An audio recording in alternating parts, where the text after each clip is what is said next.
The magical landscapes and romantic history of Provence in southern France have captivated imagination from the time of the medieval troubadours to that of writers Frédéric Mistral and Alphonse Daudet. In the southern part of the region, on the river Rhone, stands Arles, rich in Roman ruins. Near it is another tourist attraction of unusual interest, the old fortified town of Les Baux. From their castle atop a lofty hill, the Knights of Les Baux went often forth to battle. These warrior lords were famous in the Middle Ages as a race of eagles, vassals to no one. At length, King Louis XIII, to affirm his own authority, ordered their fortress destroyed. Today, with even its dovecotes empty, the castle is a crumbling ruin. Les Baux leapt into prominence again early in the last century with the discovery nearby of bauxite, the mineral from which aluminum is extracted. Bauxite was named after Les Baux, but the local deposits, no longer commercially important, are used only for grading.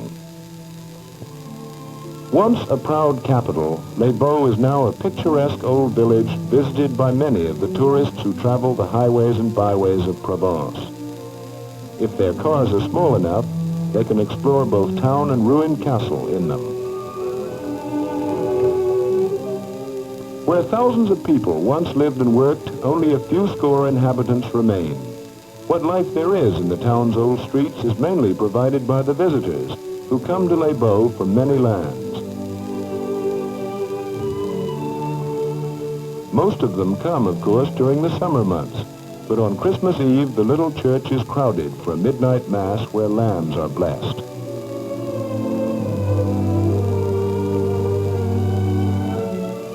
Of the bauxite mining, which once promised so much, all that remains is the first office of the Bauxite Company.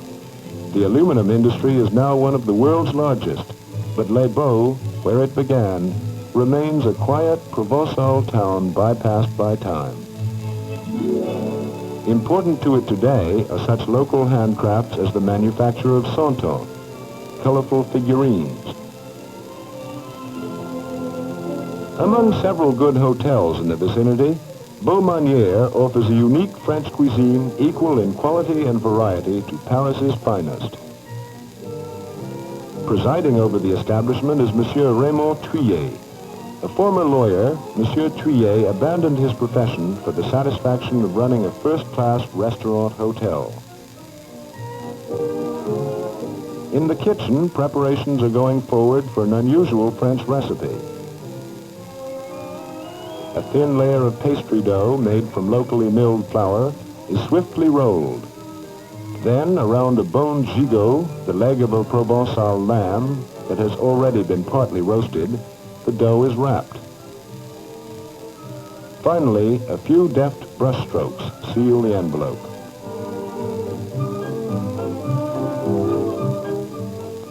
At the table of the lucky guests who know that good food is worth waiting for, arrives a mouth-watering dish calculated to please the most particular of appetites. While waiting, the guests have had time to choose their wine, perhaps a delicious Gigondas from nearby Provençal vineyards. Oven cooked in its own succulent juices, the lamb is served. Rare, of course. French chefs call it gigot en croûte, roast lamb in pastry crust, a name for any tourist gourmet to note and recall.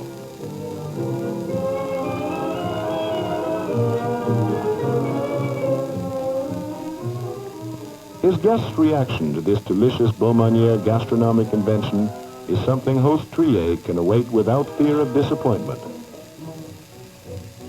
Located at Les Baux is a famous riding school where children of many nationalities learn the principles of horsemanship.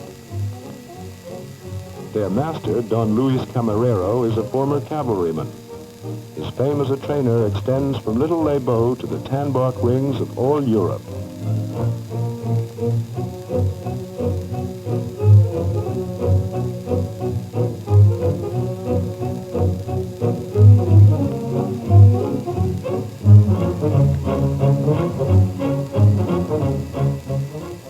Don Luis's daughter, Mercedes, at 14, is an accomplished equestrienne.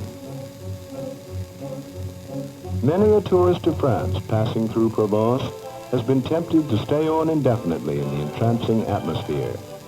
Here, where sunshine seems perpetual, a traveler is soon persuaded to relax and take things easy under the smiling skies.